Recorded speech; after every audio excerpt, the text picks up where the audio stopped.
Φίλες και φίλοι μου αγαπημένοι, και πάλι μαζί στην κουζίνα μου και στο κανάλι μας. Σήμερα, Μιχάλη μου, θα φτιάξω ένα φανταστικό γιαουρτο ζελέ λεμονιού με μπισκότα και με επικάλυψη. Θα το δείτε εμπανεύκολο, υλικά φτηνά, αλλά ένα κεραστικό πλούσιο. Και σε λίγες ώρες θα έχετε τον όμορφο κεραστικό. Πάμε με τα υλικά. Απλά υλικά, φτηνά υλικά. Πρώτα απ' όλα θέλουμε το ζελέ. Θέλω 2 φακελάκια ζελέ λεμονιού. Θα δώσω γεύση λεμονιού σήμερα. Μια συσκευασία έχει 2 φακελάκια. Είναι 75 γραμμάρια το κάθε φακελάκι, 150 γραμμάρια. Θέλω 400 γραμμάρια γιαούρτι στραγγιστό. Έχω 2 κεσεδάκια των 200 γραμμαρίων. Συνολικά 400 γραμμάρια. 200 ml, έναν ποτήρι ζεστών κοχλαστών νερό και έναν ποτήρι 200 ml κρύο νερό της βρύσης. Και 4-5 μπισκότα digestive. Επίσης για την επικάλυψη έχω μία συσκευασία γέμιση φρούτου, είναι φραγκοστάφυλλον αυτό, 400 γραμμάρια, αλλά θα χρησιμοποιήσω τα 200. Τα υπόλοιπα γραμμάρια, φίλες μου, το κουτάκι θα το βάλω στο ψυγείο, γιατί σε λίγο μέρες θα γίνει γιάουμαν, όπως τα λέμε κυπριακά. Θα φαγωθεί ολόκληρο και θα ξαναφτιάξουμε. Ακριβώς. Τέλος πάντων, τι θα κάνουμε πρώτα? Θα βράσουμε τα 200 ml νερό. Ναι. Πρώτα απ' όλα, φίλες μου, θα κοχλάσω να αρχίσει να κάνει φυσαλίδες. Ένα ποτήρι νερό. Πάμε. Έχουμε ωραία παγωτά. Έχω κάνει πέρσι τα παγωτά με σάντουιτς, και με του μπισκότο. τριανταφύλλου και του γάλακτος. Έχει πάρα πολλά, φίλες μου, δέστε τα. Εύκολα, δροσιστικά, σπιτικά, γλυκά, παγωτά. Κρέμες έχω πάρα πολλές. Άντε πάμε, η πολύγλωσσα ωφελεί. Άναψες λοιπόν τη φλόγα για να βράσει το νερό, να δούμε φυσαλίδες. Δεν θα το αφήσουμε να εξατμιστεί, διότι δεν είναι πολύ. Απλώς να πάρει μια καλή βράση. Να δούμε έντονες φυσαλίδες. Και σβήνουμε το, γιατί θέλουμε την ποσότητα του νερού μας. Έχει κοχλάσει το νερό. Έχει κοχλάσει, φίλες μου. Το σβήνω. Γρήγορα. Πάμε. Προσθέτεις τώρα το ζελέ στο κοχλαστό νερό και ανακατεύεις. Ναι. Θα κατέβουμε τώρα το ζεστό. Πάει και το δεύτερο φακελάκι. Μια συσκευασία έχει 2 φακελάκια, ένα θα χρησιμοποιήσετε. Και τα 2. Το συγκεκριμένο θέλω να το κάνω να μοιάζει πάρα πολύ με cheesecake. Και έτσι θα βάλω του λεμονιού. Να δώσω ένα ωραίο χρώμα, να έχει μια αντίθεση με την επικάλυψη που μπορεί να μπει από πάνω. Πρέπει να διαλυθεί καλά το ζελέ. Τώρα που είναι ζεστό το νερό, βοηθά να διαλυθεί. Πάμε με το κρύο. Για να το κρυώσουμε γρήγορα, να μην καθυστερούμε. Προσθέτεις τώρα το άλλο ποτήρι νερό, το κρύο νερό. Να το αφήκω να πάρει θερμοκρασία δωματίου. 5-6 λεπτά βέβαια, διότι βάλαμε και το κρύο, εκρυώσαμε το. Και μετά να προσθέσεις το γιαούρτι. Προσθέτεις λοιπόν το γιαούρτι, το στραγγιστό. Χτυπήσουμε καλά, πάρα πολλά καλά, να γίνει ένα σώμα. Πάει και το δεύτερο. Θα σας αρέσει πάρα πολλά, μείνετε μέχρι τέλους, να τη δείτε τη συνταγή.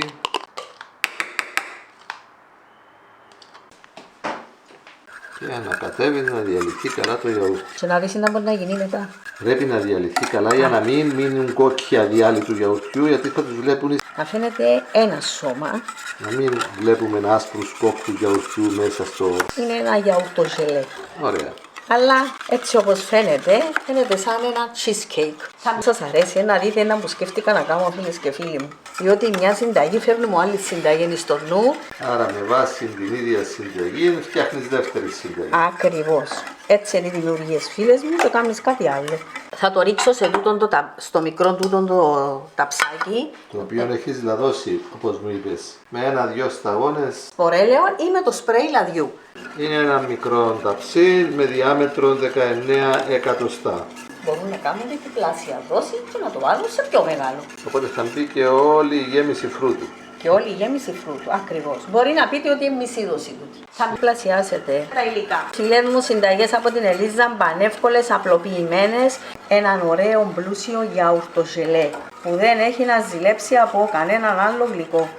Άντε Μιχαλάκη. Διαλύθηκε καλά και το γιαούρτι. Διαλύθηκε. Και δεν θα το φτιάξεις σε μπολ τούτο. Όχι, αυτό θα πάει στο ταψί. Και τα μπισκότα πότε θα μπουν? Τώρα να δεις. Θα μπουν και τα μπισκότα μου. Είναι πολύ εύκολη συνταγή. Εμένα μου υπεράρεσε. Πάμε Τώρα μετά. προσθέτεις τα μπισκότα. Ναι, ναι, θα φαίνονται. Όπως θέλετε μπορείτε να τα βάλετε. Το πέτρο θα το σπάσουμε να το βάλουμε ενδιάμεσα. Να το σπάσουμε να μην Ναι, το σπάσουμε. ναι, σπάστο να μπει ενδιάμεσα να έχει παντού και τον μπισκότο του. Λοιπόν, έκαμε στον μπισκότο 4 κομμάτια. Μπράβο, πολύ ωραία. Μια χαρά. Και πάει για ψυγείο, φίλες και φίλοι μου. Αυτό είναι. Είναι ήδη κρύο, επειδή έχει κρυώσει το ζελέ προηγουμένως. Τα γιαούρτια ήταν κρύα, οπότε μπορεί να πάει αμέσως στο ψυγείο. Αμέσως στο ψυγείο και όταν παγώσει καλά Μετά από τουλάχιστον 2 ώρες. θα δείτε πώς θα εξελιχθεί. Πραγματικά αξίζει τον κόπο. Είναι μια ιδέα της Ελίζας, θα τη δούμε. Μετά από 3 ώρες. 3 ώρες στο ψυγείο. Ναι. Αφήσαμε το 3 ώρες διότι είχαμε τον μικρό Μιχάλη. Τώρα Θα τον θα αποδογυρίσεις. τον αποδογυρίσω. Έχει ξεκολλήσει από το λατωμένο ταψί. Ωραία, μια χαρά. Α, μπράβο. Α, μπράβο. Αν το αφήσεις λίγο να ζεσταθεί, επειδή είναι από το ψυγείο, θα μεγαλώσει τώρα το ταψί και θα πέσει μόνο του. Άστο να πέσει μόνο του. Έπεσε. Έπεσε. Αυτό είναι. Αυτό είναι. Αυτό είναι. Εδώ τι ωραίο βγήκε. Και τώρα θα του βάλουμε. Από κάτω είναι να μείνει το μπισκότο. Αποφάσισε να βάλεις τη γέμιση φρούτου Red Cherry. Ναι, είναι Κόκκινο κεράσι. Θα βάλεις το μισό όπως είπες. Μισό. 200 γραμμάρια. αναποδογυρίζομαι το, αφήνουμε το λίγο και πέφτει. Να μόλις ζεσταθεί λίγο το ταψί, πέφτει. Ήταν και λαδωμένο το ταψί. Ναι, και λαδωμένο και πέφτει μια Έτσι, χαρά. έπεσε. Με βιαστείτε, αφήστε το λίγο. Δώστε του λίγο χρόνο να ζεσταθεί. Μόλις ζεσταθεί λίγο θα διασταλεί και θα πέσει. Έτρεψα το γελίο με το χέρι μου και βγήκε μια χαρά. Το περασμένο έκαναμε το με φραγκοστάφυλλο. Τούτον είναι κεράσι. Μπορείτε να βάλετε και μαρμελάδα. Έχει διάφορες επιλογές.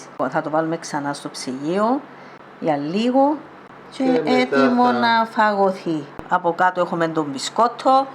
Είναι το γιαουρτοζελέ και από πάνω τούτη η επικάλυψη με τα κερασάκια τούτα. Άντε Λίζα. Έλα να μας κόψεις ένα κομμάτι.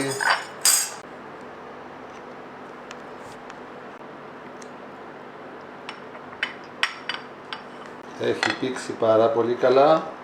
Μπράβο. Έλα. Μια χαρά βγαίνει. Έλα μια φωτογραφία. Έλα μια φωτογραφία να φαίνεται. Τι ωραία που είναι, α. Ωραία.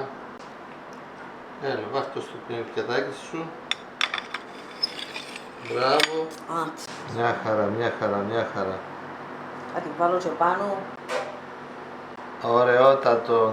Γιαουρτοζελέ, φίλες μου, με μπισκότο. Και επικάλυψη με ό,τι γέμιση φρούτου θέλουμε. Και φίλες, μετά την Κρήτη έχουμε τα γιαουρτοζελέ, το ένα πίσω από το άλλο, συνεχώς νέες παραλλαγές από την Ελίζα.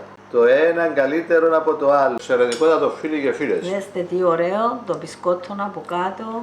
Η Και κρέμα φαντάζομαι για το- πανεύκολο και αυτό. Πανεύκολο, φίλες μου. Εύκολες συνταγές από την Ελίζα. Φανταστικό, υπέροχο. Πραγματικά τώρα θέλω να φάω κι άλλον, αλλά είναι Ωραία. μεσημέρι, θα φάμε φαγητό. Ετοιμάζουμε τις τριάρες τώρα.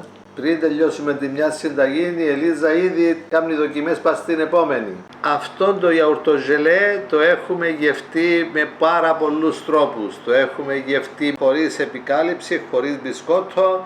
Τώρα όπως το βλέπετε είναι εξαιρετικότατο με τη γλυκόξινη γεύση του κεραζιού. Τον μπισκότο από κάτω. Αλλά κάθε φορά με 1-2 ώρες στο ψυγείο πίζει τέλεια. Ωραίο να. Πάρα πολλά ωραίο. Φίλες και φίλοι μου, ακόμα μια συνταγή από μένα για την οικογένειά μου και για όλους εσάς. Δέστε τι ωραία στέκει, τι Αχα. ωραίο φίλες μου είναι. Ειλικρινά. Είναι πάρα πολλά ωραίο, δροσιστικό, είναι υπέροχο. Φτιάξτε το κι εσείς φίλοι και φίλες, είναι πανεύκολη συνταγή, πάρα Πανεύκολη. πολύ εύκολη όπως είδατε. Λίγα Λίγα αστέρι. υλικά, απλά υλικά, δεν λερώνετε μόνο ένα κατσαρολάκι Τον και δεν ωραίο κοστίζει και κεραστικό. πολύ και έχετε στα γρήγορα να κεράσετε έναν ωραίο κεραστικό πραγματικά. Έλα από κοντά. Δείτε δες τι ωραία ωραίο. έχει πήξει. Το μπισκότο έχει Ποικιλία. κολλήσει, είναι εξαιρετικό φίλες μου. like και σε αυτήν τη συνταγή, προωθήστε το και να είστε καλά. Με επόμενες συνταγές, φίλες και φίλοι μου. Η Ελίζα δεν εφησυχάζει. Νομίζω να περιοριστεί στο ένα κομμάτι. Καλή συνέχεια σε όλους.